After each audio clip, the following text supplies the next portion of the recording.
भारत माता की। भारत माता की।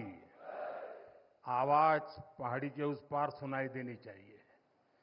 भारत माता की। भारत माता की। लद्दाख के लेफ्टिनेंट गवर्नर बीडी मिश्रा जी, केंद्रीय मंत्री Sanjay Seth, chief of defence staff general Anil Chauhan, तीनों सेनाओं के सेनाध्यक्ष, करगिल युद्ध के समय सेनाध्यक्ष रहे जनरल वीपी मलिक जी, पूर्व सेनाध्यक्ष जनरल मनोज पांडे जी, वीरता पुरस्कार प्राप्त सेवारत और सेवानिवृत्त सैनिकों, करगिल युद्ध के बहादुर वीरों की माताएं, वीर नारियां और उनके समस्त परिजन, सेना के बहादुर जवानों और मेरे प्रिय देशवासियों, आज लद्दाख की ये महान धरती कारगिल विजय के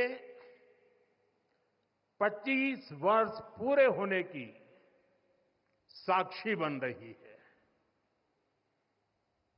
कारगिल विजय दिवस हमें बताता है कि राष्ट्र के लिए दिए गए बलिदान अमर होते हैं। दिन, महीने, वर्ष, सदियां गुजरते हैं, सर्दियां भी गुजरती हैं, मौसम भी बदलते हैं, लेकिन राष्ट्र की रक्षा के लिए अपनी जान की बाजी लगाने वालों के नाम अमिट रहते हैं। ये देश हमारी सेना के पराक्रमी महानायकों का सदा सर्वदा ऋणी है। ये देश उनके प्रति कृतज्ञ है। साथियों, मेरा सौभाग्य है कि कारगिल युद्ध के समय मैं एक सामान्य देशवासी के रूप में अपने सैनिकों के बीच था। आज जब मैं फिर करगिल की धरती पर हूं, तो स्वाभाविक है वो स्मृतियां मेरे मन में ताजा हो गई है। मुझे याद है किस तरह हमारी सेनाओं ने इतनी ऊंचाई पर इतने कठिन युद्ध ऑपरेशन को अंजाम दिया था। मैं देश को विजय दिलाने वाले ऐसे सभी शूरवीरों को आदरपूर्वक प्रणाम करता हूं। मैं उन शहीदों को नमन करता हूं जिन्होंने कारगिल में मातृभूमि की रक्षा के लिए अपना सर्वोच्च बलिदान दिया। साथियों, कारगिल में हमने केवल युद्ध नहीं जीता था, हमने सत्य, संयम और सामर्थ्य का अद्भुत परिचय दिया था। आप जानते हैं, भारत उस समय शांति के लिए प्रयास कर रहा था। बदले में पाकिस्तान ने फिर एक बार अपना अविश्वासी चेहरा दिखाया। लेकिन सत्य के सामने असत्य और आतंक की हार हुई। साथियों, पाकिस्तान ने अतीत में जितने भी दुष्प्रयास किए, उसे मुंह की खानी पड़ी है। लेकिन पाकिस्तान ने अपने इतिहास से कुछ नहीं सीखा है। वो आतंकवाद के सहारे, प्रॉक्सी वॉर के सहारे अपने आप को प्रासंगिक बनाए रखने का प्रयास कर रहा है। लेकिन आज जब मैं उस जगह से बोल रहा हूं जहां आतंक के आकाओं को मेरी आवाज सीधे सुनाई पड़ रही है, मैं आतंकवाद के इन सरपरस्तों को कहना चाहता हूं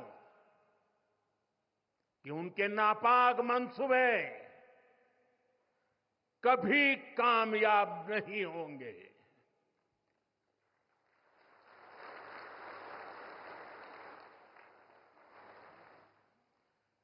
आतंकवाद को हमारे जाबाज पूरी ताकत से कुचलेंगे। दुश्मन को मुंहतोड़ जवाब दिया जाएगा। साथियों, लद्दाख हो या फिर जम्मू कश्मीर, विकास के सामने आ रही हर चुनौती को भारत परास्त करके ही रहेगा।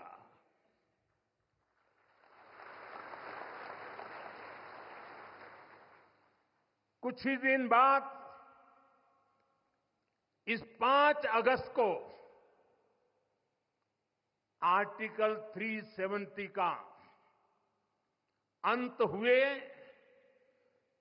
5 वर्ष पूरे होने जा रहा है। जम्मू कश्मीर आज नए भविष्य की बात कर रहा है, बड़े सपनों की बात कर रहा है। जम्मू कश्मीर की पहचान G20 जैसी ग्लोबल समिट की अहम बैठक करने के लिए हो रही है। इंफ्रास्ट्रक्चर डेवलपमेंट के साथ साथ जम्मू कश्मीर, लेह, लद्दाख में टूरिज्म सेक्टर भी तेजी से ग्रो कर रहा है। दशकों बाद कश्मीर में सिनेमा घर खुला है। 3.5 दशक के बाद पहली बार श्रीनगर में ताजिया निकला है। धरती का हमारा स्वर्ग तेजी से शांति और सौहार्द की दिशा में आगे बढ़ रहा है। साथियों, आज लद्दाख में भी विकास की नई धारा बनी है। सिंकुल्ला टनल, इसके निर्माण का काम शुरू हुआ है।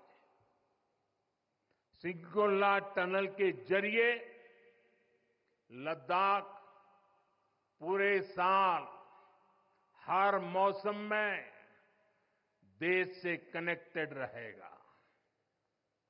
ये टनल लद्दाख के विकास और बेहतर भविष्य के लिए नई संभावनाओं का नया रास्ता खोलेगी।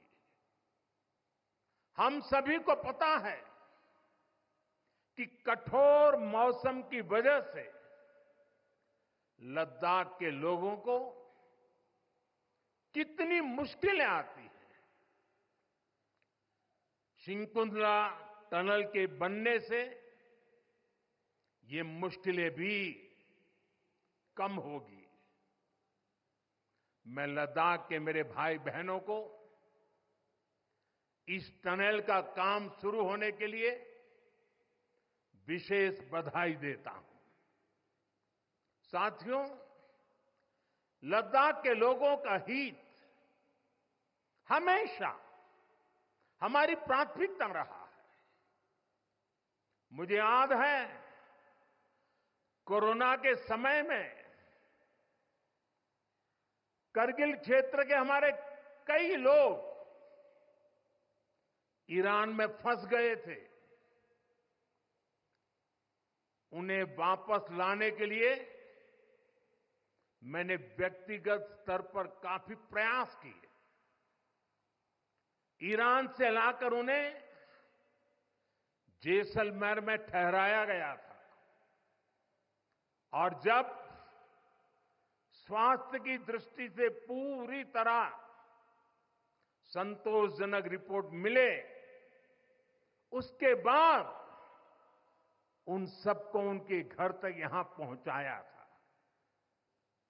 हमें संतोष है कि हम अनेकों जिंदगियों को बचा पाए। यहां के लोगों की सुविधाएं बढ़े, ईज ऑफ लिविंग बढ़े, इसके लिए भारत सरकार निरंतर प्रयास कर रही है। बीते 5 वर्षों में ही हमने लद्दाख के बजट को 1100 करोड़ से बढ़ाकर 6000 करोड़ रुपए कर दिया है। यानी करीब करीब 6 गुना की वृद्धि। ये पैसा आज लद्दाख के लोगों के विकास में, यहां सुविधाएं बढ़ाने में काम आ रहा है। आप देखिए, सड़क, बिजली, पानी, शिक्षा, पावर सप्लाई, रोजगार, लद्दाख में हर दिशा में दृश्य भी बदल रहा है, परिदृश्य भी बदल रहा है।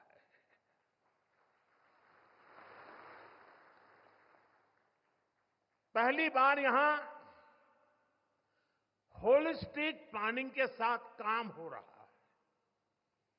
जल जीवन मिशन की वजह से अब लद्दाख के 90% से ज्यादा घरों में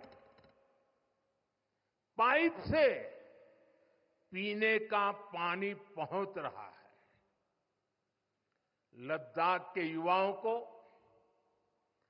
क्वालिटी हायर एजुकेशन मिले, इसके लिए यहां सिंधु सेंट्रल यूनिवर्सिटी का निर्माण हो रहा है।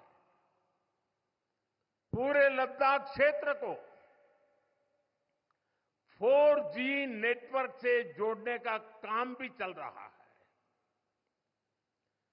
13 किलोमीटर लंबी जोजिला टनल का काम भी जारी है। इसके वजन बनने से नेशनल हाईवे, नंबर 1 पर भी ऑल वेदर कनेक्टिविटी हो जाएगी। साथियों, हमने देश के सीमावर्ती क्षेत्रों में विकास के असाधारण लक्ष्य तय किए हैं। चैलेंजिंग टास्क को अपने हाथों में लिया है। बॉर्डर रोड ऑर्गेनाइजेशन बीआरओ ने ऐसे लक्ष्यों को पूरा करने के लिए अभूतपूर्व गति से काम किया है। बीआरओ ने पिछले 3 साल में ही 330 से ज्यादा इंफ्रास्ट्रक्चर प्रोजेक्ट पूरे किए हैं। इसमें लद्दाख के विकास कार्यों से लेकर पूर्वोत्तर में सेला टनल जैसे प्रोजेक्ट भी शामिल है। मुश्किल टेरेन्स में विकास की ये गति नए भारत की क्षमता और दिशा दोनों दिखाते हैं। साथियों, आज की वैश्विक परिस्थितियां पहले से अलग है। इसलिए हमारी सेनाओं को हथियारों और उपकरणों के साथ साथ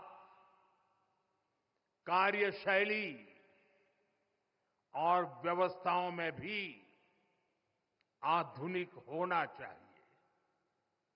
इसलिए देश दशकों से डिफेंस सेक्टर में बड़े रिफॉर्म्स की जरूरत महसूस करता रहा था। सेना स्वयं वर्षों से इसकी मांग कर रही थी, लेकिन दुर्भाग्य से पहले इसे उतना महत्व नहीं दिया गया। बीते 10 वर्षों में हमने डिफेंस रिफॉर्म्स को रक्षा क्षेत्र की पहली प्राथमिकता बनाया है। इन रिफॉर्म्स के कारण आज हमारी सेनाएं ज्यादा सक्षम हुई हैं, आत्मनिर्भर हो रही है। आज डिफेंस प्रोक्योरमेंट में बड़ी हिस्सेदारी भारतीय डिफेंस इंडस्ट्री को दी जा रही है। डिफेंस में रिसर्च एंड डेवलपमेंट बजट का भी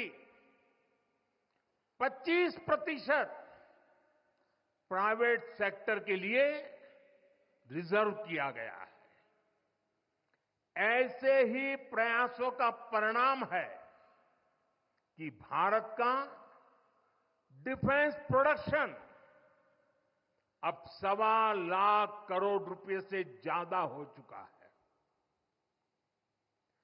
कभी भारत की गिनती हथियार मंगाने वाले देश के रूप में भी थी।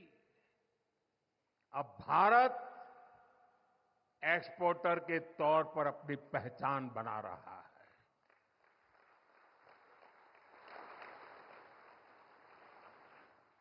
मुझे खुशी है कि हमारी सेनाओं ने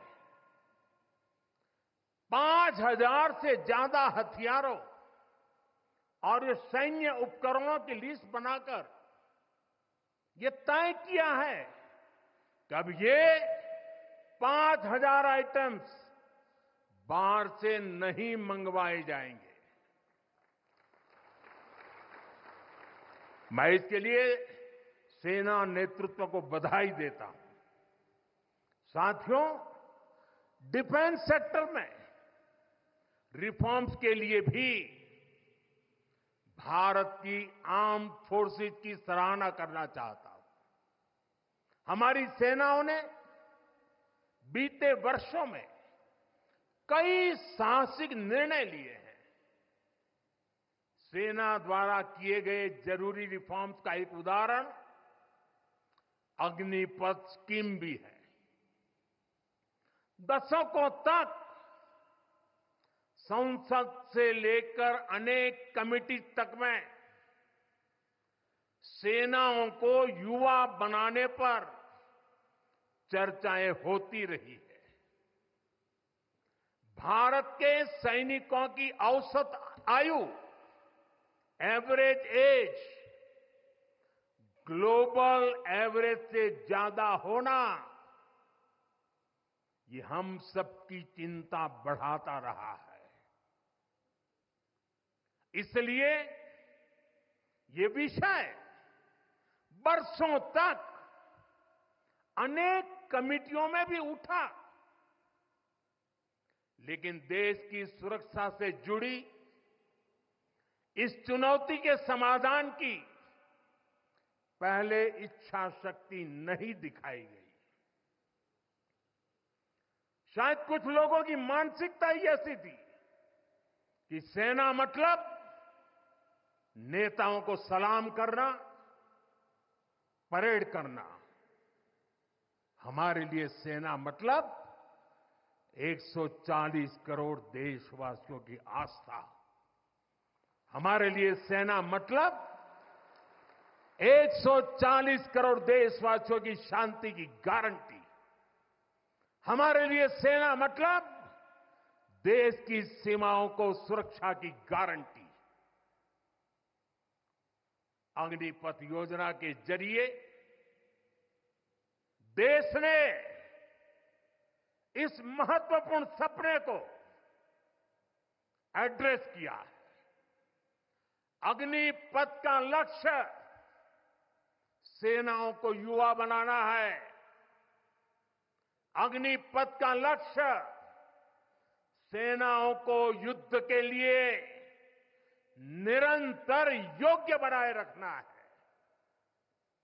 दुर्भाग्य से राष्ट्रीय सुरक्षा से जुड़े इतने संवेदनशील विषय को कुछ लोगों ने राजनीति का विषय बना दिया है। कुछ लोग सेना के इस रिफॉर्म पर भी अपने व्यक्तिगत स्वार्थ में झूठ की राजनीति कर रहे हैं। ये वही लोग हैं जिन्होंने सेनाओं में हजारों करोड़ के घोटाले करके हमारी सेनाओं को कमजोर किया। ये वही लोग हैं जो चाहते थे कि एयरफोर्स को कभी आधुनिक फाइटर जेट न मिल पाए। ये वही लोग हैं जिन्होंने तेजस फाइटर प्लेन को भी डिब्बे में बंद करने की तैयारी कर ली थी। साथियों, सच्चाई ये है कि अग्निपथ योजना से देश की ताकत बढ़ेगी और देश का सामर्थ्यवान युवा भी मातृभूमि की सेवा के लिए आगे आएगा। प्राइवेट सेक्टर और पैरामिलिट्री फोर्सेस में भी अग्निवीरों को प्राथमिकता देने की घोषणाएं की है। मैं तो हैरान हूं, कुछ लोगों की समझ को क्या हुआ है, उनकी सोच को क्या हो चुका है। ऐसा भ्रम फैला रहे हैं कि सरकार पेंशन के पैसे बचाने के लिए ये योजना लेकर आई है। मैं जरा ऐसे लोगों की सोच से शर्म आती है, लेकिन मैं ऐसे लोगों से पूछना चाहता हूं, जरा कोई मुझे बताए, आज मोदी के शासनकाल में जो भर्ती होगा, क्या आज ही उसको पेंशन देना है क्या? उसको पेंशन देने की नौबत 30 साल के बाद आएगी। और तब तो मोदी 105 साल का हुआ होगा और तब न भी मोदी की सरकार होगी। क्या मोदी जब 105 साल का होगा, 30 साल के बाद जो पेंशन बचेगा उसके लिए मोदी ऐसा राजनीतिक है जो आज गाली खाएगा? क्या तर्क दे रहे हैं? लेकिन साथियों, मेरे लिए दल नहीं, देश सर्वोपरि है।